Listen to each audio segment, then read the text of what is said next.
23 ला काम झाले आज त्याचे पैसे त्यांचे आमदार खासदाराचे पगार करायला पैसे आदेश द्यायचंय. बोलवा खटावकर मॅडम कुठे आहे? खटावकर मॅडम, खटावकर मॅडमला कळत नाही का? या मॅडम इकडे जरा, चार चार शिक्षक हो मॅडम, या समोर या मॅडमचं स्वागत करा. चार चार शिक्षक एका शाळेचे DLOला कामाला लावता का तुम्ही? कोणी आदेश दिला तुम्हाला? चार शिक्षक एका जिल्हा परिषद गावच्या शाळेमधून 4 शिक्षक कामाला लावता का DLOच्या? 4 आहे, 8 आहे सगळे. हा, हे कोण आहे? सुनील बाबूराव ढुगे.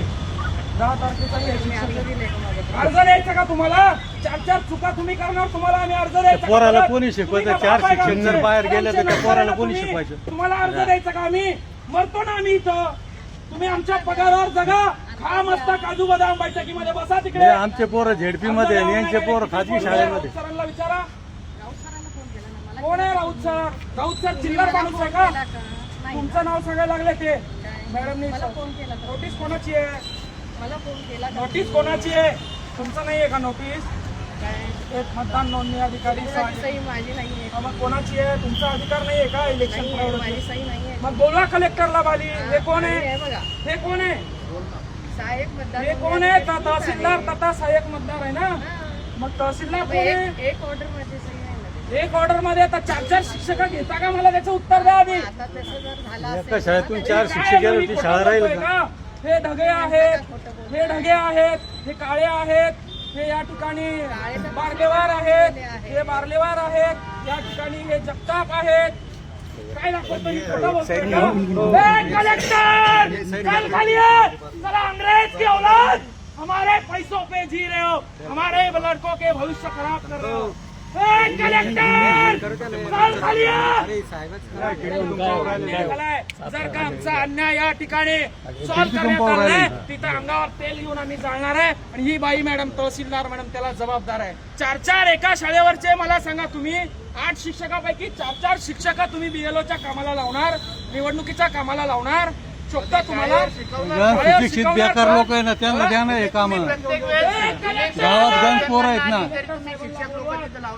पेट्रोलची कॅन घेऊन आलोय, मी सांगतो जाळून घेऊन स्वतःला. साहेब, कलेक्टर साहेबांना बोलवा, माझ्यावर अन्याय झालाय, मी आवाज करतोय. गावामध्ये गण रिकामे पोर आहे, त्यांना द्या ना काम. बेरोजगार लोक तसं मी शांत बसणार नाही. शाळेचेच मास्तर दिसत जिल्हा काय संबंध येतो? स्वातंत्र्य सोबत ती निवडणूक कशाला 4 काय शिक्षक? संबंध येतो त्याचा? अरे माझ्यावर राग आहे. हो मॅडम, माझ्यावर राग आहे. शिक्षकाचा आणि निवडणुकीचा कुठला संबंध येतोय? कळायला लागलाय माझा. स्वातंत्र्य ती स्वायत्तता निवडणूक आयोग. कलेक्टर चल खाली आहे. त्याला दुसरे लोक वापरा तुम्ही शाळेतल्या शिक्षकाच्या ऐवजी. चल खाली आहे. ए, कलेक्टर ते सामान्य नागरिक आहेत, ते सामान्य नागरिक आहेत ते. सामान्य माणसं जा तुम्ही इथून, घरला घेऊन जा. मग सामान्य नागरिक आहेत. निवडणूक आयोगाचा आणि झडपीचा कुठल्याही शिक्षकाचा संबंध येत नाही. बोलू द्यायचं नाही का? कोणत्या कामाला तुम्हाला शिक्षकच दिसता का? कुठला संबंध येतोय? माणसं आहेत ते. निवडणुकीचं काम असलं तर शिक्षक आहेत, जनगणना असली तरी शिक्षक. अशा चुका जर वारंवार केल्या ना, तर तुम्हाला ठोकून काढणार. लक्षात ठेवा. तुम्ही लेकरांच्या भविष्यासोबत जर खेळणार ना, साहेब मला सांगा, 4 शिक्षक, 8 शिक्षक आहे, 8 शिक्षकापैकी 4 शिक्षक तुम्ही BLOच्या कामाला लावणार आणि शाळेत कोण शिकवणार सर? ते पोरायचं वाटोळ आहे ना. अरे मांडला म्हणजे ऐकत नाही, नोटीस काढली. मी शांततेला ऐकत नाही, शांततेची भाषा तुमच्या समोर पण साहेब मला एक सांगा, ही गोष्ट यांना कळते खाजगी शाळेचे शिक्षक वापरा ना. येणार नाही आम्ही. अरे आम्ही इंग्रजाच्या घरीचा राहत नाही, स्वतंत्र भारतात राहतो हो आम्ही. साहेब, एक गोष्ट आहे का, जी गोष्ट साध्या सरपंचाला कळते की 4 शिक्षक 8 शिक्षकातून 4 नाही द्यायचे, ती तहसीलदार नाही कळत का? तहसीलदार शिक्षणाधिकारी नाही तुम्हाला कळत बसायला का? लावले की? तुमच्यात आवाज नाही रे. तुम्ही साले आधी गांडू आहे. एकदम ते. तुमच्या मनगटात दम नाही ना आवाज उचलायचा. मी आलो इथं मरायला तयार आहे. गावात किती मला बेकार निशाण पोर आहे, बसणार त्यांना नाही. लावून तुम्ही कामाला याला. शाळेतले शिक्षक कायला घेता तुम्ही? खाली बोलवा. माझ्यावर जो अन्याय झालाय, तुमच्या लेकरावर झालाय असं तुम्ही समजा. तुमच्या लेकराच्या शिक्षणासाठी आम्ही टॅक्स भरतो. ते शिक्षक यांनी निवडणुकीच्या कामाला लावले.